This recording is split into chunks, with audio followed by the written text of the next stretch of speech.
Let me tell you about a man who never gave a lecture, never wrote a book, yet everyone who met him, some of the brightest, most influential minds in the world, say it changed their lives forever.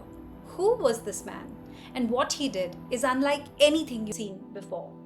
The walls of Steve Jobs' bedroom where he took his last breath were almost bare, except for one photo. Not Einstein, not Gandhi, but a shawl-clad Indian sadhu, Neem Karoli Baba. Jobs never met him in person. By the time he travelled to India, Maharaj Ji had already left his body. Yet the people who did meet him, their lives were never the same. Larry Brilliant, the man who helped eradicate smallpox. Daniel Goleman, who gave the world the concept of emotional intelligence. Krishna Das, who turned Kirtan into a global phenomenon. Ram Das, whose book Be Here Now shaped an entire generation. All of them say the same thing. Meeting Maharaj Ji was the single most important moment of their lives. What did he do? He didn't lecture, he didn't write books.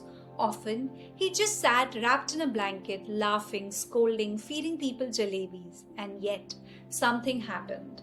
Take Ram Das' first meeting. Maharaj Ji looked at him and said, "Last night you were staring at the stars thinking of your mother.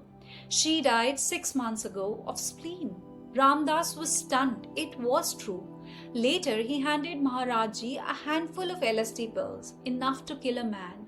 Maharaj Ji swallowed them casually and nothing happened. Hours passed, still nothing. Finally, he smiled and said, "This yogi medicine can show you Christ, but it cannot keep you there. Only love can do that." That was his message, always. Simple, human, no philosophy too big, no miracle too flashy, just love everyone, serve everyone, feed people. But beyond the famous names, the stories that linger are quieter. Baba always sat wrapped in a blanket. Once a dying man was covered with it and lived. Baba brushed it off.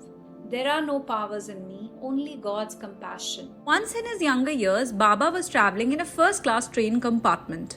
A ticket checker, displeased at the sight of a sadhu in such a space, abruptly pulled the emergency brake and had Baba removed from the train. Baba quietly stepped down. When they tried restarting the train, which had stopped just outside the village of Neem Karoli, it wouldn't budge. Railway officials inspected the train, searching for faults, but found none. After several attempts, a local magistrate familiar with Baba's powers suggested they request his return. Initially skeptical, the officials eventually approached Baba with humility, seeking help. Baba smiled and sought a promise from them to make a station at Neem Karoli and to respect the sadhus. The train moved smoothly the moment Baba stepped into it again, and both promises were fulfilled in due course. In 2018, while travelling near Bhimtal, my car broke down.